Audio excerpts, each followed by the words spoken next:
Welcome everyone. Hello, I can't speak tonight.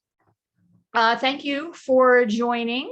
We have people streaming in now into the Zoom. We also are live in my Facebook group. So for those of you just popping in now, hello and welcome. Hey, Gina, Lisa, Tina, thank you for joining. My name is Renee Roberts, if you don't know who I am.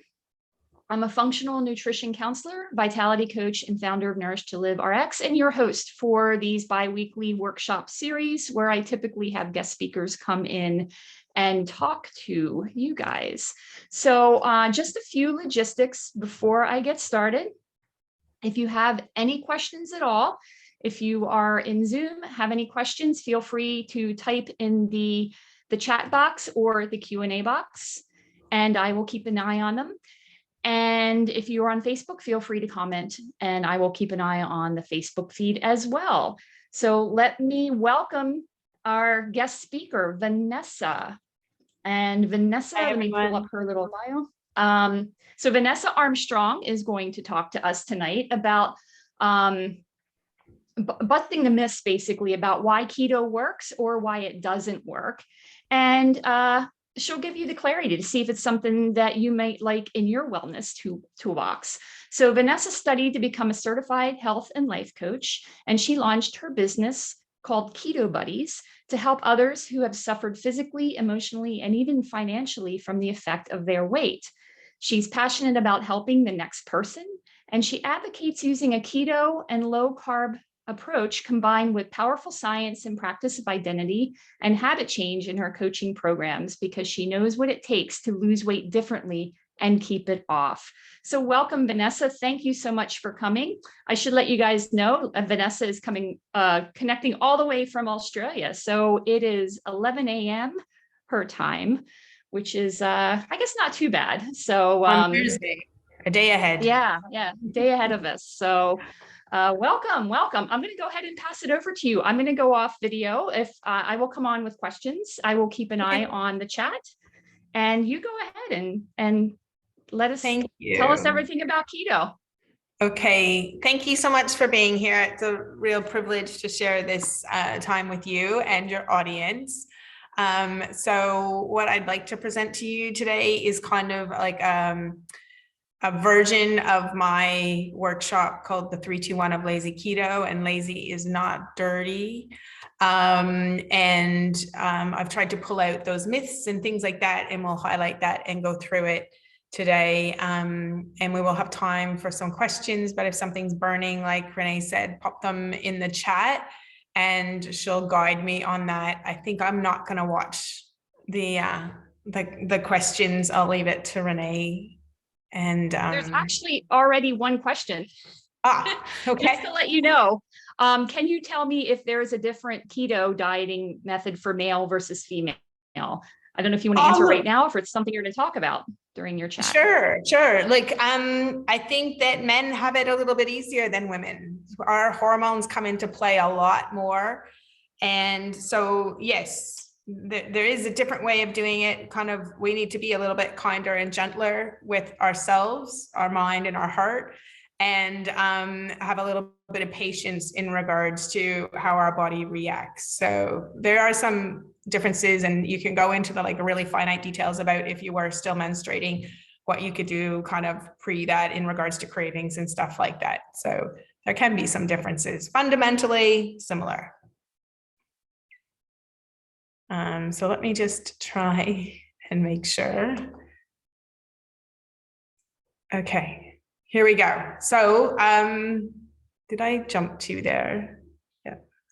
All right, so what I'm hoping to cover today for you is a brief intro into low carb and keto, what the myths are, why someone would bother, how to eat the 3-2-1 of Lazy Keto way, which is actually just gonna help you to get started and cut through the noise out there. How to drop a dress size in 28 days. It's kind of like a catchy thing, but basically that's, I'm going to tell you what your avoids are and what your success path is. And then we'll have some questions and a thank you. And if anyone's interested, I have a little bonus for you that we'll share out. So before we get started, obviously keto can be a bit of a hot topic, or a controversial topic. I'm not a black and white coach. I do believe that everybody's body is different and everybody's journey is different, and you need to pick the pathway that's right for you. So I may challenge some commonly held beliefs like that I myself had for like 45 years of my life around how to release weight and things like that. But hopefully you'll have some takeaways today to put into your wellness toolbox. And whether you decide keto or low carb or anything, at the end of the day, real food is what's going to be the trump card. I'm going to keep things really simple. I'm not a professional presenter, and I haven't been doing this much in COVID times. I've just been with my clients in my bubble. So please bear with me and my nerves. And I am all about doing it differently. And I think quite aligned with Renee in regards to the heart and mind piece, and combining that with real food. So I believe success comes from the three, and whether you want to make that a triangle or something, if one of those pieces is missing, then you're just kind of on that diet roller coaster. And we want to really do things differently. Okay, so straight into our myths. The number one myth, I believe, is that keto is a high-fat diet. Another one we'll cover off is that it costs more money to do keto. And a third one is that you need to count macros to be successful. So why would a keto coach? And I actually don't believe I'm a keto coach. I am a health coach that specializes in helping people get to where they want to go, is how I classify myself, changing what holds us back. And I prefer, and I am passionate to use a keto low carb approach because I believe that it helps a lot of people that what worked in your 20s and 30s is no longer working to get to where you want to go. It addresses some root causes. And when we combine that with the power of the mind and the heart, we can really get somewhere and get you off that diet roller coaster. So why do I believe that keto needs to be a high-fat diet? That is a myth. So if we understand the process, and I like to look at it at a linear, like a linear line, everything we put in, our body has to get rid of before it gets to our own excess fuel, the fat on our body. Okay, so if you chase that fat macro, if you've heard people talking about their macros, which I don't teach, but they talk about these macros and they like load up and you see the pictures of the recipes on the internet and they're all about the high fat. Your body has to get rid of all of that before it gets to your own. Okay. So if you are loading up on fats, it's going to take you a really long time to get to where you want to go. And it's also, and you may never get there. You hear a lot of people and you see people in that internet space saying, you know, oh, I tried keto and it didn't work. And it was all this and it was all that. Like keto originally was a medical diet. It was for epilepsy, especially in children who didn't respond to medication. And in the circumstances of medical use, and it is being used more, it's being used as a complementary diet in regards to some cancers that respond to sugar, and sugar equals carbs in our body, how our body processes it. It's being used in regards to neurology cases and things like that. Those are a different set of parameters, if you want to call them. They need to play in that higher level of fat. But if you are trying to release weight, you do not have to play in that higher level of fat, okay? That is only going to need to be burned through. That energy needs to be used before it gets to ourselves. So the things that we put in our body, the healthy carbs, the healthy fat, any alcohol, any sugar substitutes, all of that needs to be burned through before we get to our own. So being mindful of what fats you're using in your diet is important. So that is a myth if a goal for you is in relation to releasing weight or just living a healthy, sustainable life. We want to use healthy fats as well. Those healthy fats need to be like things like your avocado, your avocado oil, olive oil, olives, you know, the natural fat. We don't want any vegetable fat in our diet. And we don't need to be copious amounts of cheese consumed either. So what's out there a lot isn't my version, that's for sure, around it. We want to be really mindful that we are using the healthy fat combined with the protein to move from one meal to the next meal with a goal of not snacking in between. Because this is all about, in my experience, about the hormones and addressing them. And one of those main hormones is insulin. When we eat, doesn't matter what we eat, we release insulin. Insulin is fat storing. Okay, so by eating healthy, sustained meals that are going to satiate you, that use a balance of healthy fat and protein, you're going to be able to move from one meal to the next meal without snacking. And that's our goal, because in between, after your body finishes the digestion, it can go and access our fat stores for additional fuel source. And that's where you start to see the results. Okay, so fat is a lever. When you first start, you may use more of it, and then you probably can play around with that, like as a bit of a trigger, a lever of how much do you need. And I'll talk about what I would recommend later, but it really doesn't need to be what you see out there on the internet, and you don't need to chase a fat macro. Yeah, so that's myth number one. Myth number two, that it costs more money to be keto or eat healthy. I'm sure Renee hears this a little bit too in regards to eating real food. But in my experience, no matter where you are, you can start there. So wherever you shop, you can start there. It doesn't need to cost you more money. We just need to make different choices.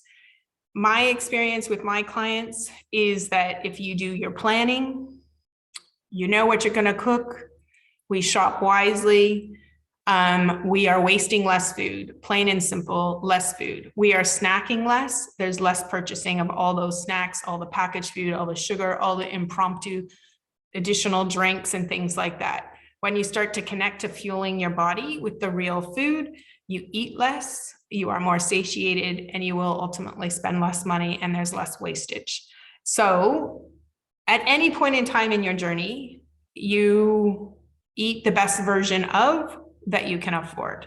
But it does not matter where you shop. You just do what's going to be sustainable for you. Most important thing is being sustainable and consistent, because consistency pays off and gets you your results. The third myth is that you need to count macros to be successful. You know, and all those Facebook groups and everything, they talk about your macros and, you know, carb manager and all this stuff. And it's really not true. For me, that felt incredibly diety, and I had spent my whole life dieting.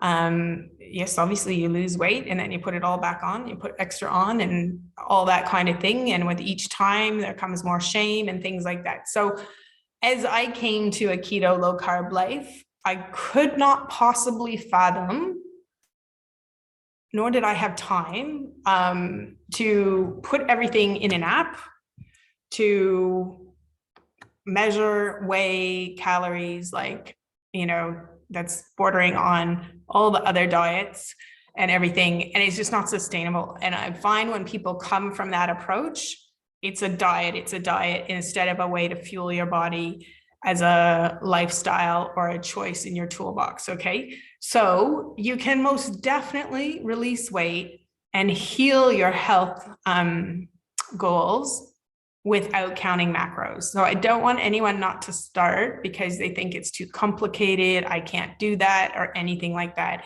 It is 100% possible to do and succeed just by keeping it simple.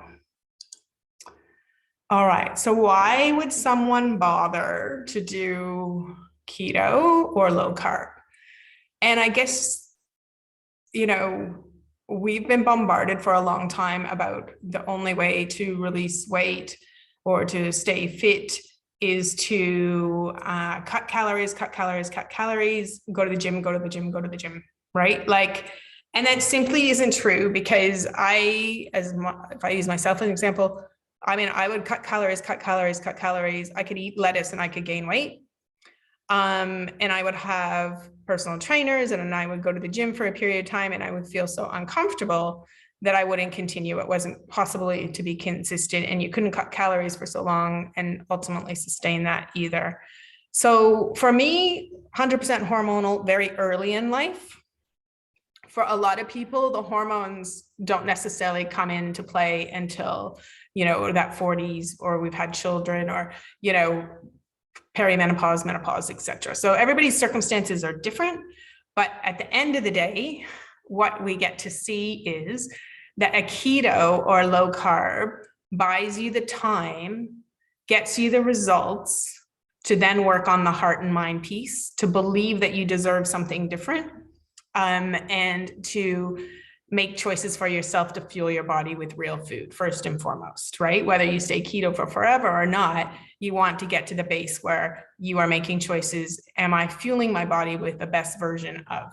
So things that I see, people come off their medications, they get rid of bloat, inflammation, arthritis, plantar fasciitis, all sorts of things like that. These are some of my lovely ladies. That's Deb. She joined because she wanted to be able to play with her grandchildren. Her daughter had twins. And then this is Marty. This is my lovely Marty. And Marty joined, and she's type 2 diabetic, and life was totally impacted by being diabetic. And she had tried everything, was always under doctor care on metformin, very high doses, multiple times in the day. And yeah, I actually talked to Marty a year before she signed up. Okay. So I understand what it's like not to make a decision, to make a change. It's not easy. It's not easy when you've been doing many things for a long time and nothing works. There's a lot of shame around that. So I want to celebrate Marty, because she has just embraced what she calls faking it till she makes it, but she is no longer faking it. So those are her blood results and things like that. Everything's in the right direction, but she has been off her metformin from very early on. I would almost say the second month. And yeah, she's had amazing results. She was so impacted before with side effects of metformin that she couldn't go out without knowing where a washroom was. And we won't go into more details than that, but it's been life-changing for her.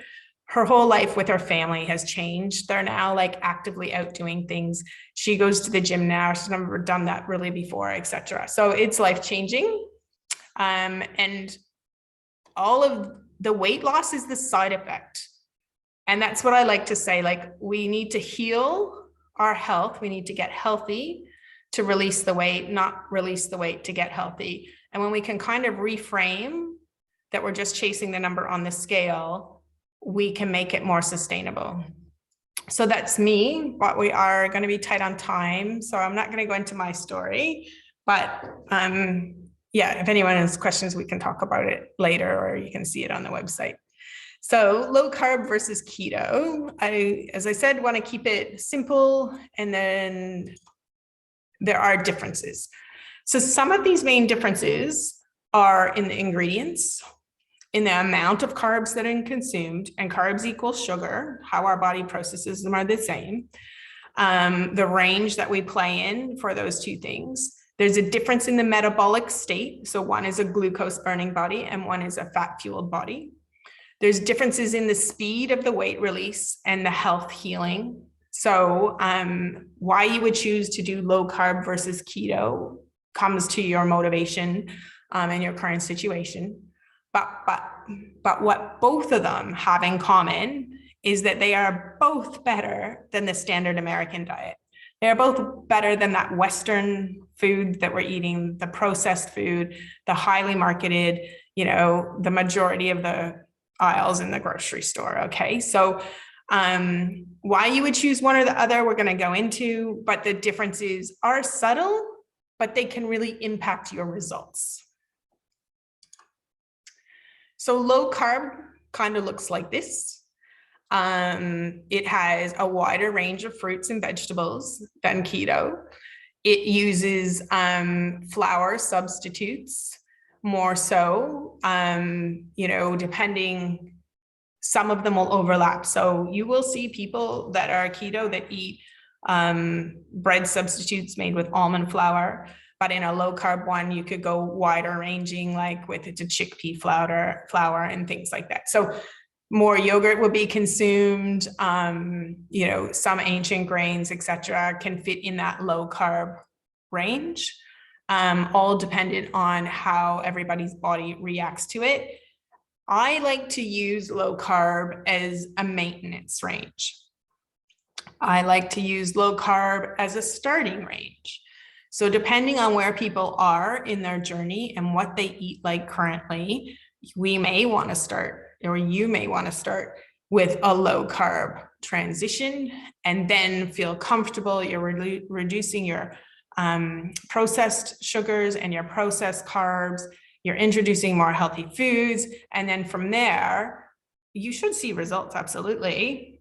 But after a period of time, especially if you're a woman over 40, and if you are metabolically challenged, then you may need to go to the next range. So a range for low carb, if you were counting carbs, most people would say is kind of like 50 to 150 grams of carbs in your day.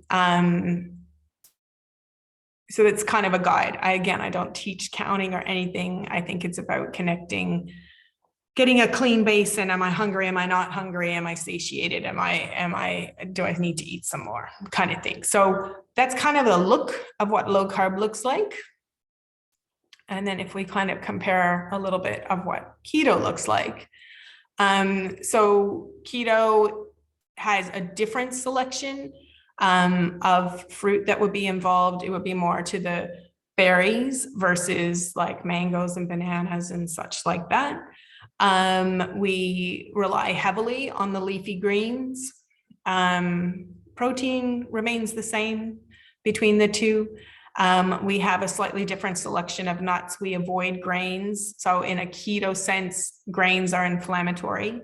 We are trying to reduce inflammation. That is a driving factor, reducing inflammation and controlling the release of insulin.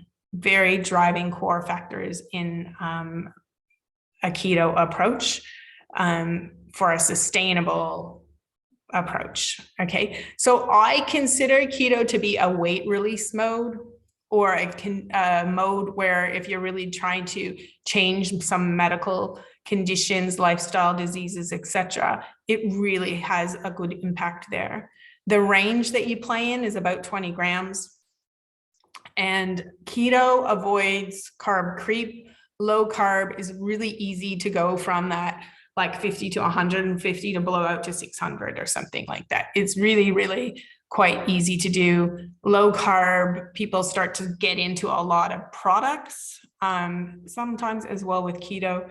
But those products, if something's been ketofied or low carbified, they're going to be higher in carbs. If something has a shelf life, it's higher in carbs. Carbs equal sugar. Sugar is required to stay on a shelf. Okay. So this is just really connecting back to a closer to an ancestral way of eating, seasonal, and yeah, going along that line. Again, we're only using fat as a lever, as a bit of flavoring, as a cooking tool. We're not going overboard. Okay. The other point, just to make sure, is keto is a metabolic state. You are burning ketones. You are using ketones. You are using the ketones to fuel your body. The brain loves that. It comes with mental clarity. It comes with energy. It comes from not needing to eat all the time. It's very freeing. Low carb is still a glucose burning body. Most people, especially women, if you're eating in that range of 50 plus grams of carbs, you are going to be a glucose burning body. There are definitely some men who could eat 50 grams and they could be in a state of ketosis. There is a difference. Myself personally, I need to be really low to be in a state of ketosis. Everybody's body is different. Okay. Can I ask a question? Yes, of course. We just had one come through earlier for Lisa, and I just want to ask it. I think this is a good time. Do women with PCOS have a hard time achieving ketosis?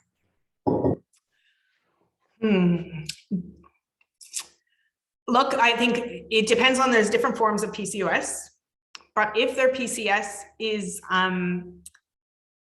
insulin resistant, then they may need to be in a lower carb range, but there's lots of benefits and lots of things that they can do.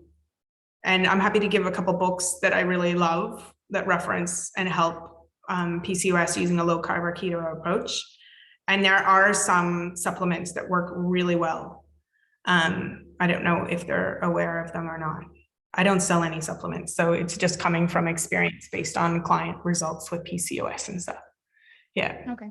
Thank you. I do have ladies who are PCOS ladies, like, and they wish that they knew earlier in life, yeah, the difference. It can be really beneficial. Definitely. Awesome. Yeah. Cool. Thank you. So with a keto low carb lifestyle, you get to balance those hormones, and we really try to address stress, so cortisol, the insulin, and then your ghrelin and your leptin. Am I hungry? Am I not hungry? When we are, I like to use the word metabolically challenged, like when we are challenged, like some of us could eat and then be hungry 20 minutes later and not understand why this is always happening and think we're like gluttonous, you know, and people go, what do you mean you could eat again? And you're like, yeah, I'm totally hungry. Like, you know, you could just eat again.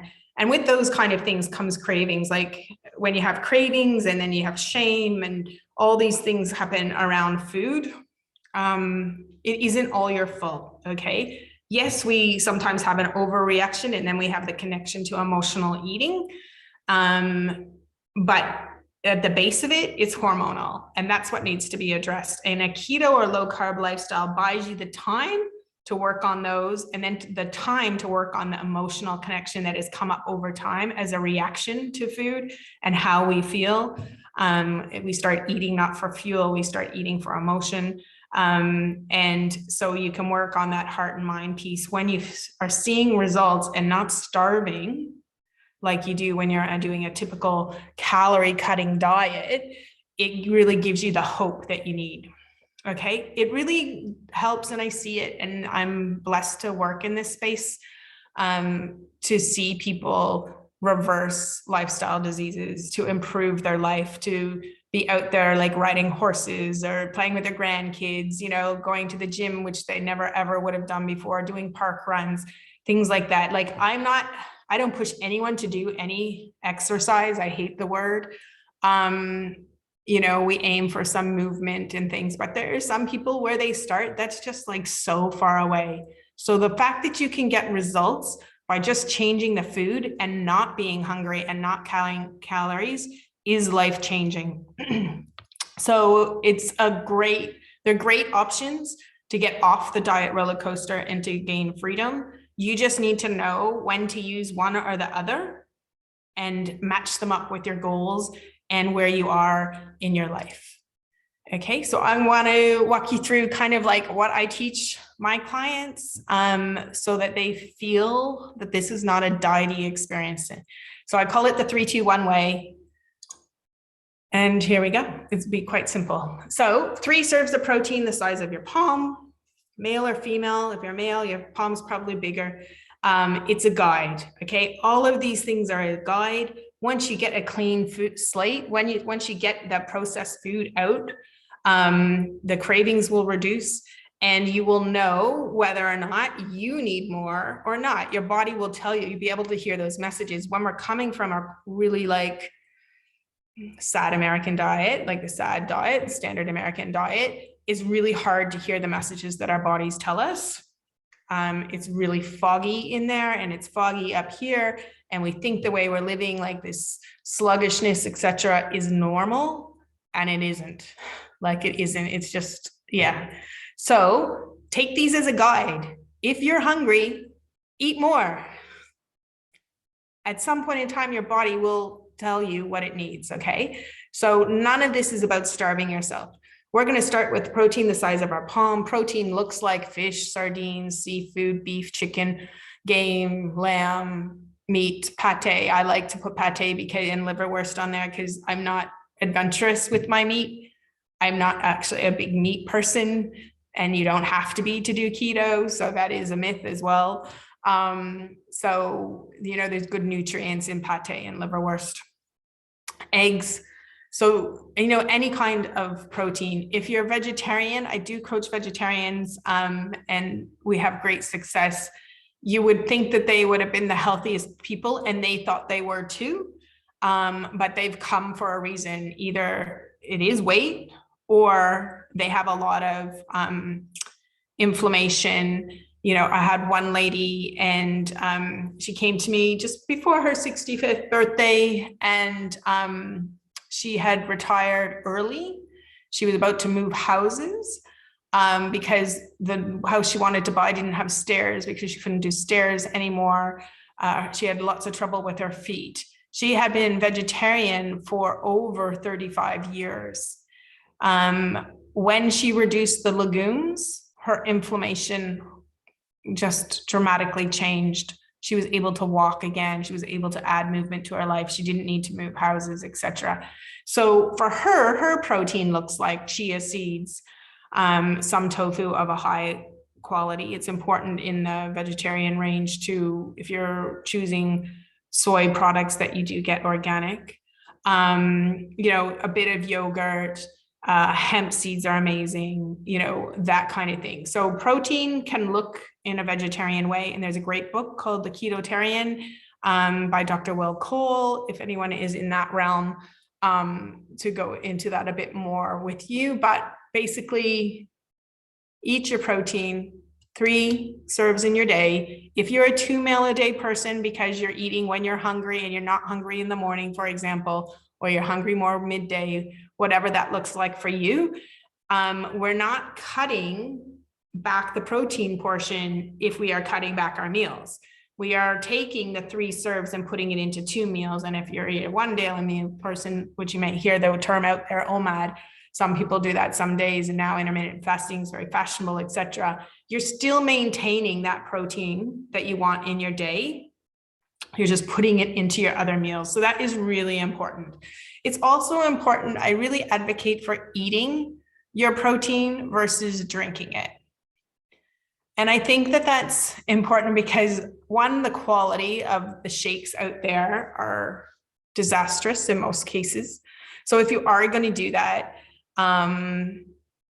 really check that your ingredients are clean. But if we can, it's hard for our hormones to fire and hard for us to be satiated with a beverage, with a drink. Often we don't give our time, and we're eating on the run with the shakes, and we want to be present when we eat and things like that, on that kind of more mindful eating bit. So I do advocate, where possible, to sit down and eat your meal, eat your protein. Now I put cheese on here because I kind of count cheese as it's a half a protein and it's a half a fat. So just be mindful for that. We don't want to overdo anything in regards to fat. And the cheese, we want to use it for some flavor and things like that. Sometimes it's a great convenience thing, but it's probably not, you don't want 3 slabs of cheese in your day. So there's a little bit of a picture there for you, some protein ideas. Now we move into our veggies. We want 2 cups of green leafy vegetables in the day, and you can get really creative with this. The list is well beyond what is on here, but things like your spinach, your kale, your bok choy, your Asian green Swiss chards, beet greens, collards, lettuce of any variety. And I do put and classify, in my world, celery and asparagus. And celery is super low carb and gives you crunch, and is, can bulk up for you. And asparagus is so beneficial that I like people to make sure that it's included in these 2 cups. Now, if you are hungry, you can eat more than 2 cups, but we want to aim for 2 cups of green leafy vegetables in our day. And for most people coming from the SAD diet, 2 cups is going to be a bonus on what they were eating. But if you want 4 cups of green leafy vegetables in your day, then have 4 cups of green leafy vegetables in your day. Okay. I advocate for leading your plate and eating your protein first and moving on to your vegetables. We really want the protein to be what helps satisfy us. Okay.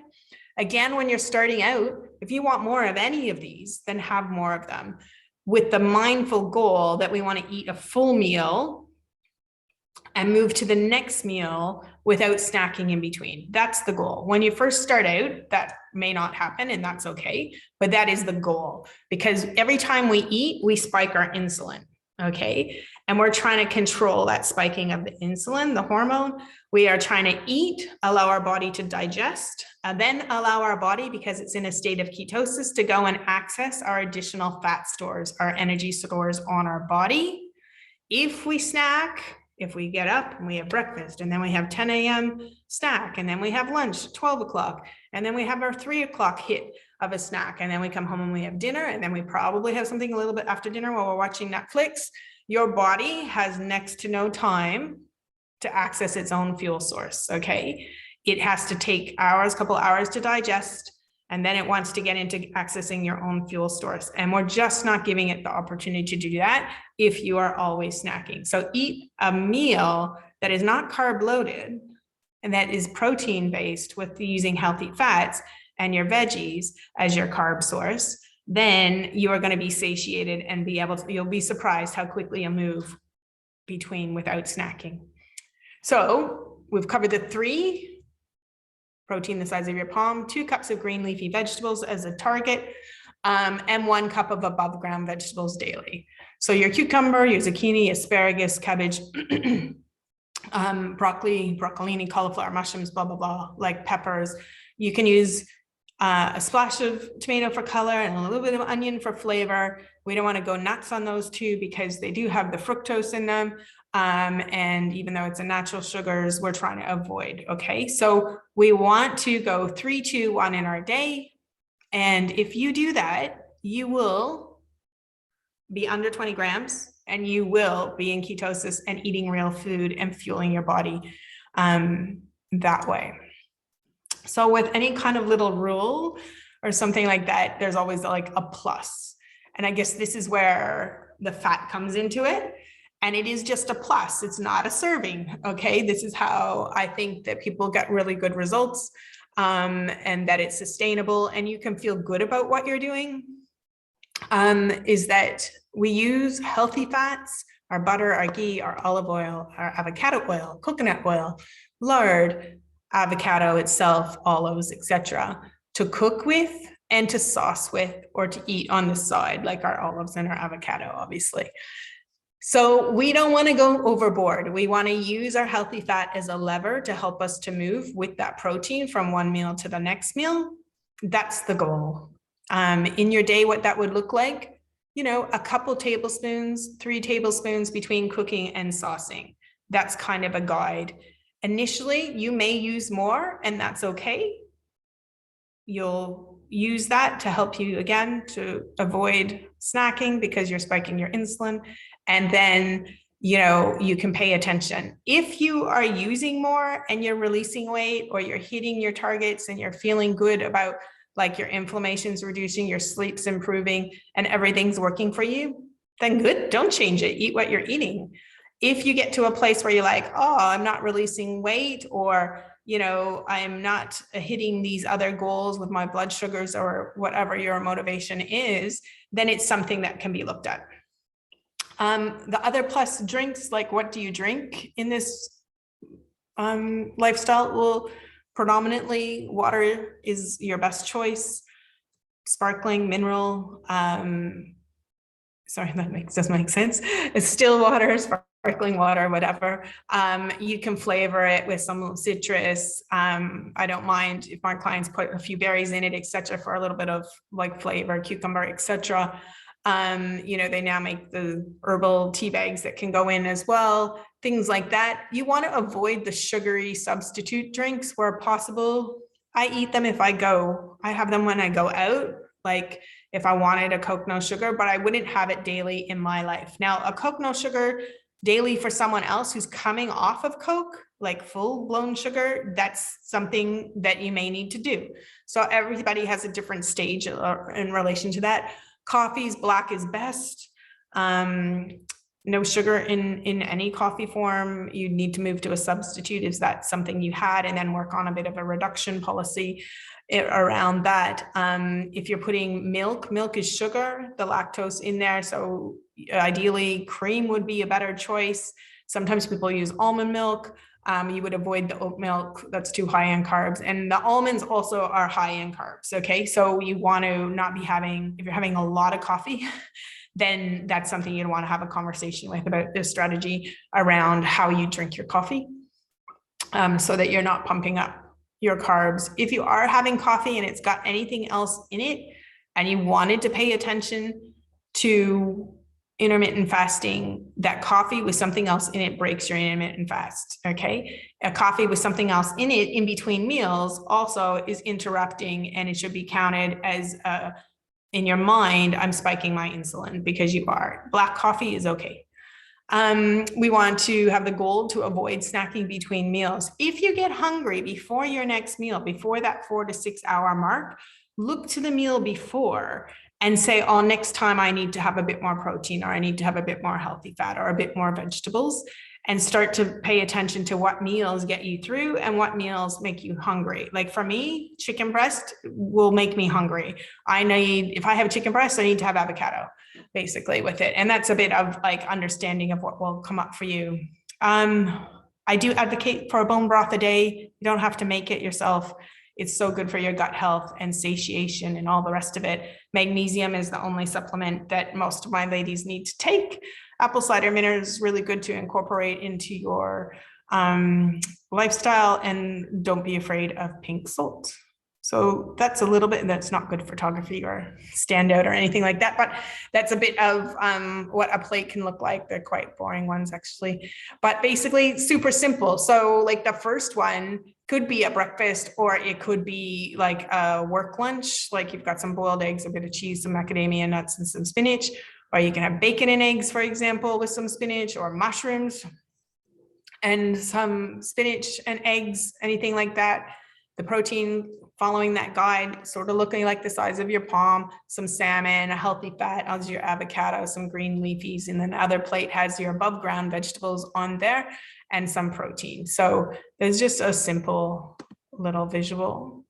One thing I would love for you to take away is the power of the mind and the reframes. What's important when we are stepping away from, you know, the food pyramid diet way of thinking that we need all these carbs, is to understand that we are putting in place, using low carb or keto structure around how we eat, versus thinking of it as a restriction.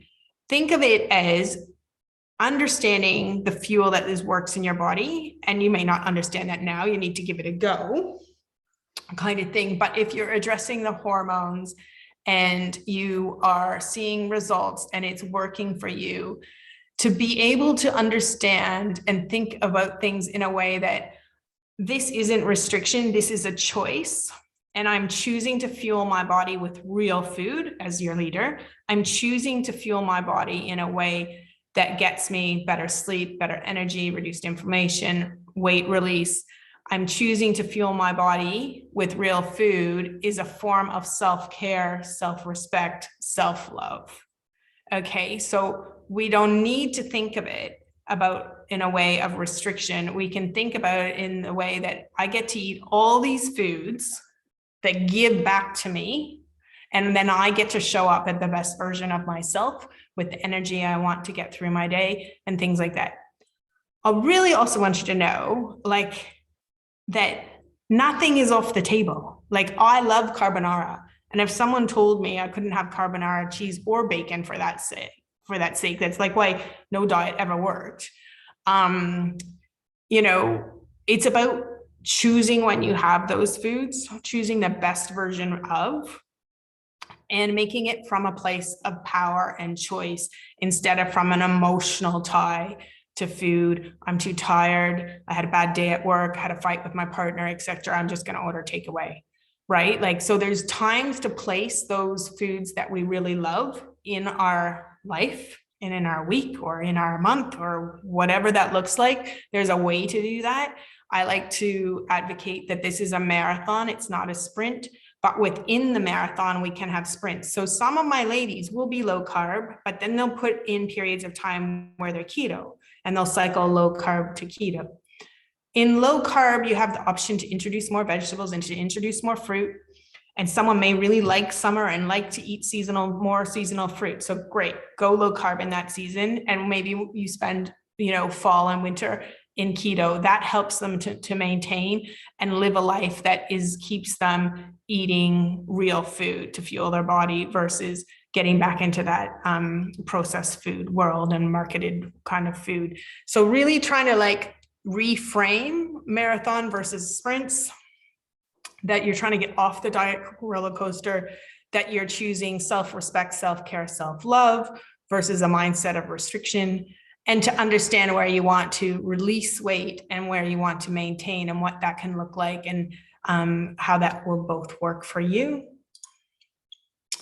So really quickly, just avoids in the weight release phase would be avoid the below ground vegetables, the potato, corn, peas, pumpkin, squash.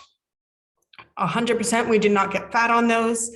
However, they can prevent us from releasing the weight, okay? So they can reappear in a low carb, in a maintenance phase, and you can play around with how that works in your body and how you feel, and then go from there.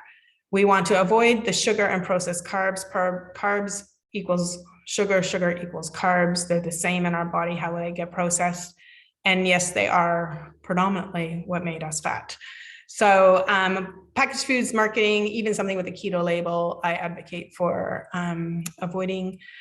Legumes are inflammatory, and I see lots of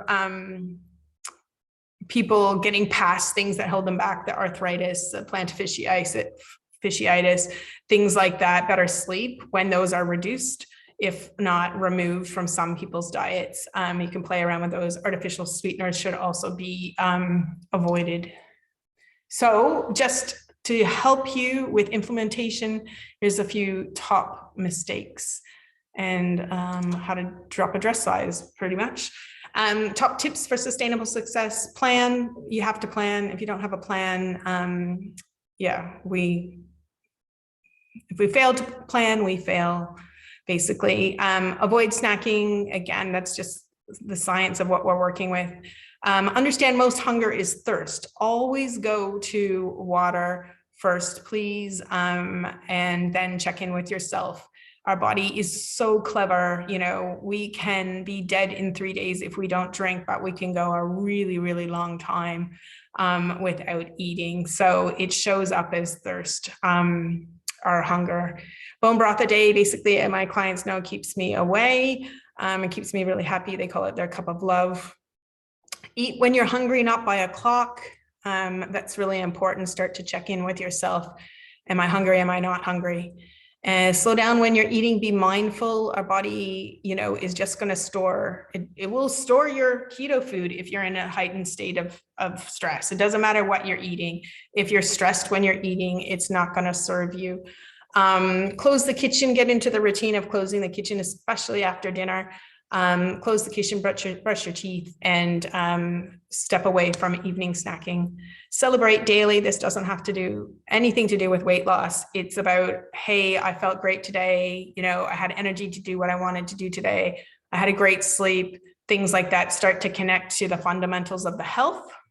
And everyone needs to celebrate themselves and find your self-worth in that. Stay seen and heard, find your community, find your people to support you. And as always, ask for help if you needed it. Mistakes to avoid: telling people that you're keto. That's kind of weird, isn't it, for someone who teaches it to tell.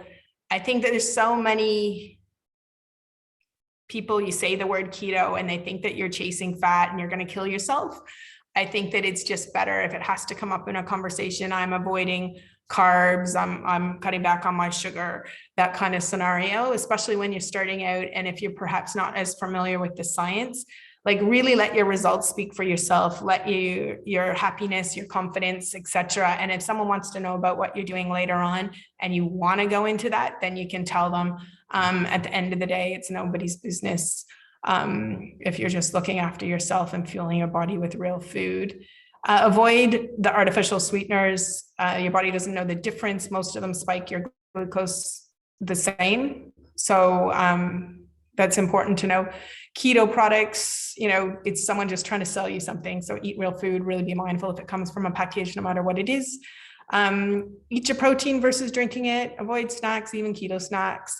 Understanding if you're in a low carb range or a keto, pay attention to carb creep. Avoid emotional eating, connect with when you're eating and understand, am I hungry? Am I not hungry? And if you're not hungry and you're eating, check in with why. And that's, something that will help you long-term to continue to work on that. Don't chase a number on the scale. If we're the same person and we're chasing a number on the scale and you get there, every other time you've got there to your goal, what's happened? We need to change who we are along the way. We need to do it differently. And I really advocate for, not chasing the number on the scale, connect back to your health and your why. Avoid not asking for help. Like all the best, business people, all the best sports people, people have either a coach or a mentor. If you want to get somewhere, you get there with help and community. So don't underestimate the power in that. And don't overcomplicate it. Just get started. Perfection is not required by any way, shape, or form. Think of it as it's the marathon, it's not the sprint. And just celebrate your small wins. And your success will come from starting, from keeping it simple, 3, 2, 1, having patience with yourself. Small steps lead to big results. And I have 5 key fundamental things that I teach my clients to stop believing the diet industry, to understand where that marketing comes from and someone's just trying to sell you something, to own your journey, your past, your present, and your future, to prepare for failure by understanding what our kryptonites are and things like that. We can set ourselves up for success. Understand it's all about rewriting your story. Your past doesn't predict your future. And invest in yourself. Take the time to plan, take the time to find your community and things like that. And if you want more on those 5 things, I do have a resource I can share with people. So a big thank you for that. Thank you for your time. Awesome. Thank you so much. That was so interesting. I have actually never done keto, so it was a very interesting thing for me. But what I loved is the hand portions, because one of my courses that I took, one of my certifications, is all around tracking macros, but not in the regular way. It's all through hand portions. I'm not a big fan of tracking macros. I think it's hard to maintain that forever. So I love the fact that you've put that into, the hand measures. That's awesome. So I just want to, make sure I haven't seen any questions come through on Facebook or on Zoom, but if you guys have any questions, feel free to ask them. If you want to come on, raise your hand. You can ask any questions live if you'd like as well. I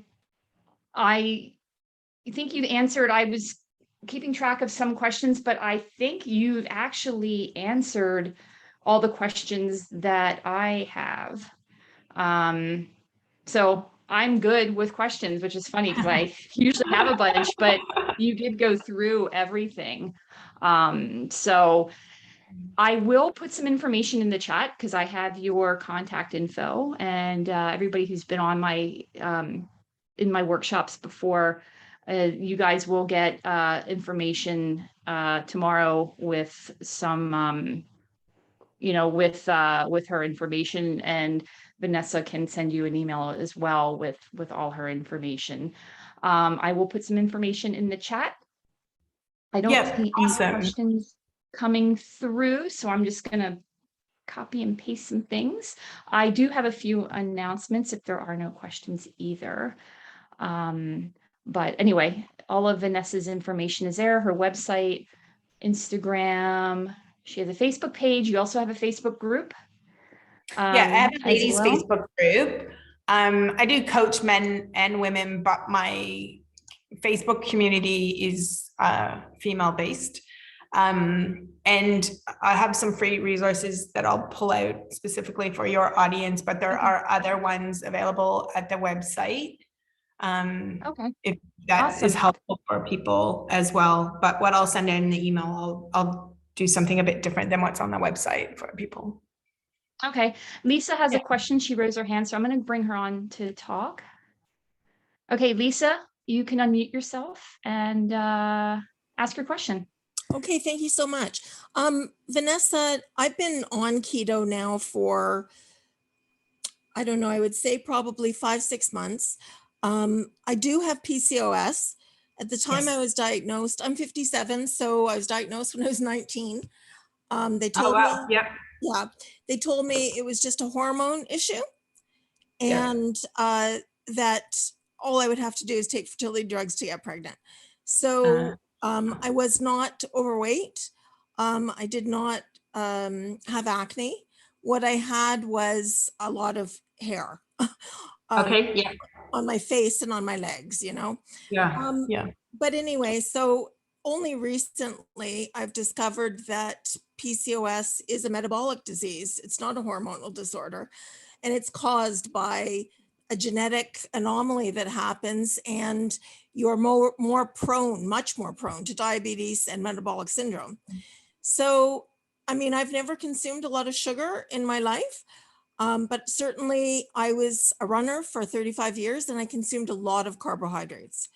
So now I'm like, I found out that the glucose levels in your body, that reading is kind of the last thing to go up, and that you can have other things that kind of predict the diabetes that is shortly to be diagnosed, right? Yeah. So I have high triglycerides, the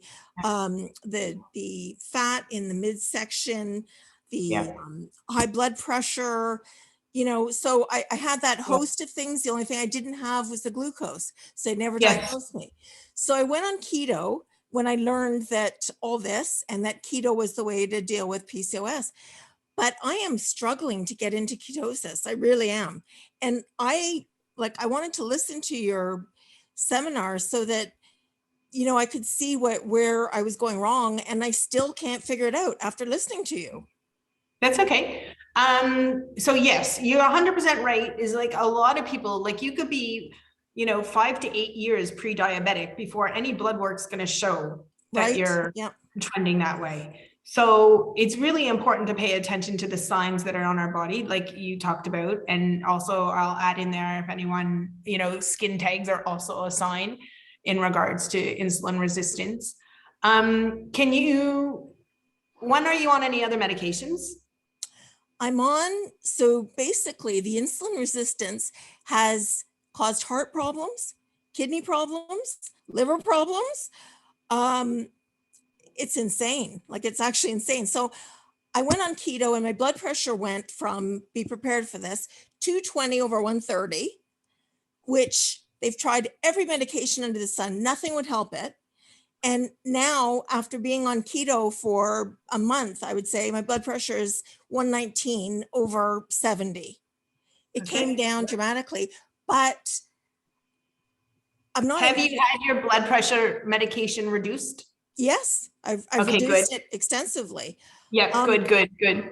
But I keep using those ketone strips and I can't get into ketosis. Okay, so the strips are also, so the strips play a part. Did they work initially? Did they show you initially that you were producing? No.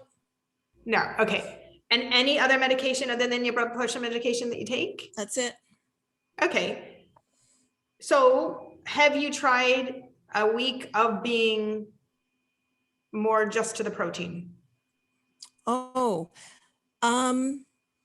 no, I tried. I have trouble with methylation. So I don't get rid of the homocysteine byproduct of methionine. you know? Yep. So I don't want to go nuts on protein because that's hard for me. So you're in a rare category that. Yeah. Okay. So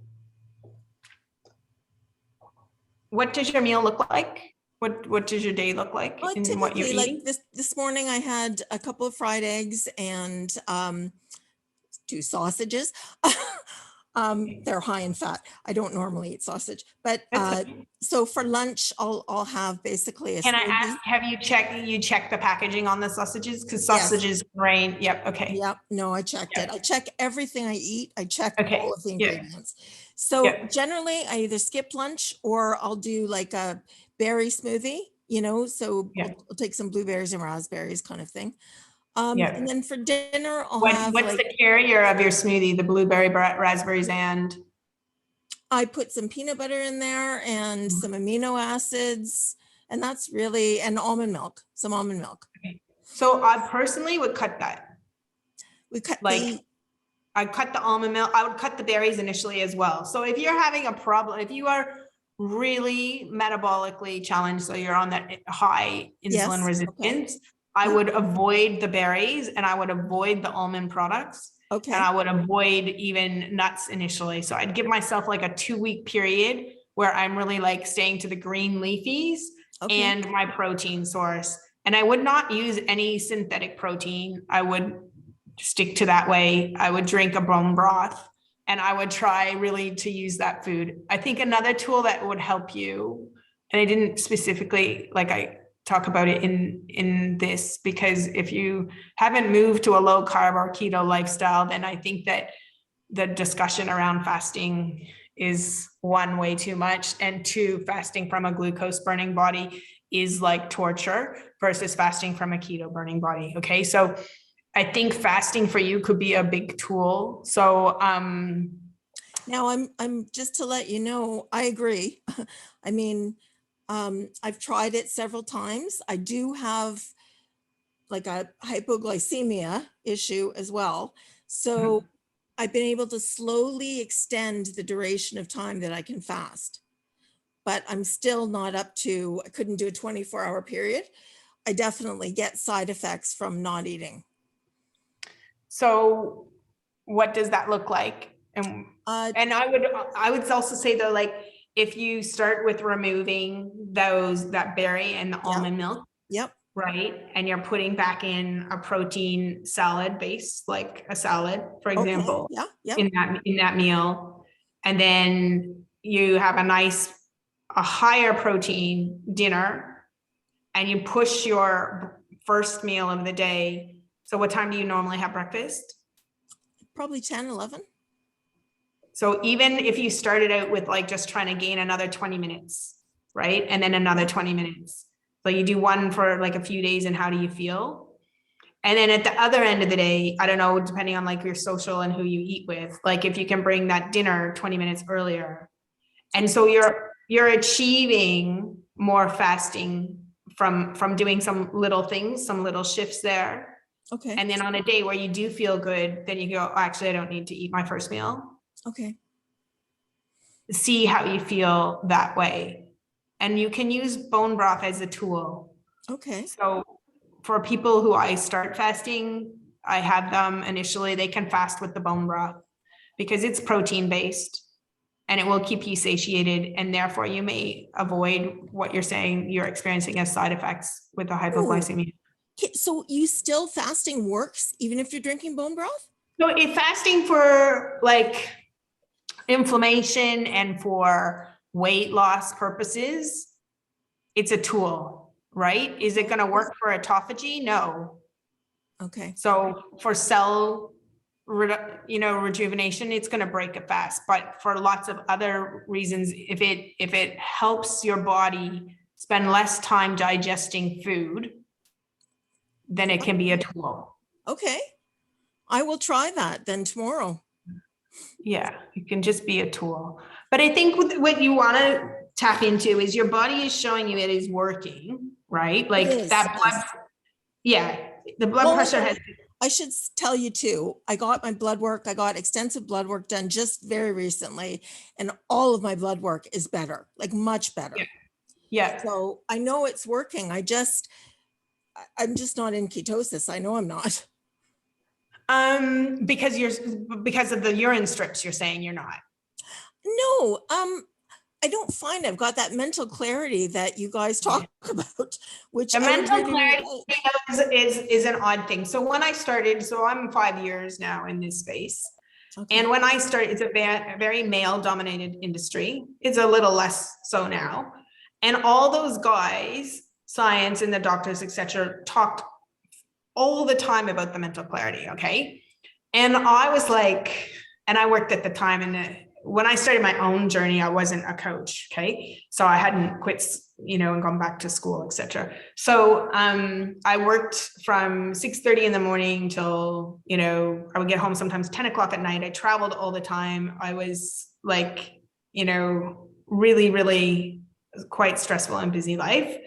And they would talk about this mental clarity. And I was like, oh, geez, either I'm not getting it or I'm already clear. I was like, I don't know what's going on here. And then I did, alongside, like a couple of years in, with a client who had a lot of challenges and she wanted to try carnivore. And so I said, okay, well, I'll do it with you. I'll do it Monday to Friday. I wouldn't do it on the weekend because I have my family around, but I'll do Monday to Friday carnivore. And I did that 2 weeks in a row. On day 2 of carnivore, I was like, oh my God, this is what they're talking about. The mental clarity that came was unbelievable. Wow. And it is purely, and I get the same when I fast extendedly. And that just shows the level of insulin resistance in my body. And that's why everybody's ranges are different. Sure. Okay. And therefore, like, if you could even, like, if your body would allow you to eat eggs for 3 days, like, you may see the difference. Just eggs? Just eggs? Yeah. If you're saying like the proteins, are a challenge, would eggs work for you? I don't know. Right. Like, yeah, so I eat eggs every day now. Yeah. So if you could just limit to eggs and ground beef or something, like, so you're really taking your carbs back, but still able to eat. Okay. Then carnivore mimics fasting other than on that autophagy phase. Okay. Okay. So it mimics it, but you get to eat. So working with that, and you may not be able to achieve a full carnivore, like, because of other challenges, but if you can increase like 1 or 2 days in a row, and then you're like keto low carb, or then you do another 2 days, and you work with that window of fasting where you're creating from your dinner to your first meal, and you just put that on repeat and have patience, it may be where you see, like, you're just at a different range than potentially the next person. But you don't have to chase a ketone number either. Like, the strips only work to a point, first of all, because 1, they haven't always checked the expiry date. 2, they show you that you're producing ketones. They don't show you that you are using them efficiently. Okay, so the only way really to see that is in testing your bloods. Do you test your blood sugars? I do, yeah. Never. And does your meter test your ketones? No, I have not had my ketones tested, and I should get that tested, right? So you can test it yourself. My meter's in the other room. If you want to give me I can take a picture and show you. It's available, like, it's cheap. Like, you get them just online, and it will test your blood sugars and your ketones. Or what's it called? It's a blood ketone glucose one, but there's some that do both the ketones and your glucose. Okay, so it's a glucose ketone meter reading. Yeah, I can see if I can. Okay. On my I'm going to just chime in here because we do have other questions, but Vanessa, cool. you can you know, I Lisa, would you suggest you two connect. Yeah, of course. I didn't know anyone else was still here. Sorry. Yeah. Of course, Yeah. Lisa. So I'm sorry I've been so long. that's okay. Oh, it's interesting though. Yeah. Yeah. See, I would suggest you two connect for sure. You, Lisa, you have her information. Vanessa will send out an email anyway. Okay. And then I do want to ask, Deb had asked a question. She's already jumped off, so I know her, so I will answer her question. Okay. She just wanted to know what you mean by tracking macros. So I actually wanted to clarify that because I think she knows what macros are. I just don't know what she's talking. So I'll reach out to her separately about that. And then Diana had a question. Oh, not a question, but she has a, she'd like to know if you can suggest some resources for both PCOS and keto. Yeah. So, in regards to PCOS, I like Dr. Jason Fung and Dr. Natalie, I forget her surnames, book, The PCOS Plan. Okay, so they're co-written, and she, and forgive me for forgetting her surname, has PCOS herself. And I'm pretty sure she's a GP as well. And she's gone through trying to get pregnant and pregnancies, etc. And her whole story is very, very good. So that book is I think a leading one in regards to using keto and low carb. So that would be my first pick of a book. And then what she doesn't speak in the book are a couple supplements that I do really like and find. One is inositol, and the other one is berberine. I find help in regards to that. So if you want to message me around that, I can give you the PubMed links, which is where anyone can go and GPs go to look at medical studies in regards to the results around those things. They have good results for metabolic syndrome as well, like PCOS included. So some of my clients will take berberine, for example, before they eat instead of metformin. So those are two supplements. They're not discussed in the book, but I would follow that up for resourcing. Yeah, those are kind of my two. And if you want to keep in touch, and if you obviously you can join my Facebook group as well. And I drop videos and things like that in regards to keto resources. Awesome. Okay, great. Well, we are a little over time, so I don't want to keep everybody, but you know, I hope that answered your question, Diana. And yeah, for sure. Okay, she said thank you. Okay, great. I will basically, I think that's it. Just I put some information in the chat if you guys want to join my next one in 2 weeks. I have another guest speaker coming. I put the information in the chat as well. And you guys will get the replay to this tomorrow. I usually send it out the morning after. And yeah, you'll have all that. So thank you so much for joining. I hope you guys got some good information. I know I did. This was great. So, thanks a lot, Vanessa, for joining and bringing all this information to us. And it's my pleasure. Yeah, and you guys now have her info. I'll put it in the Facebook chat as well. Feel free to reach out to Vanessa if you have any more questions. Okay. Thank you so much, guys. Have a great night. Bye. Thank you. Bye, everyone. Thanks so much, Renee. Thanks.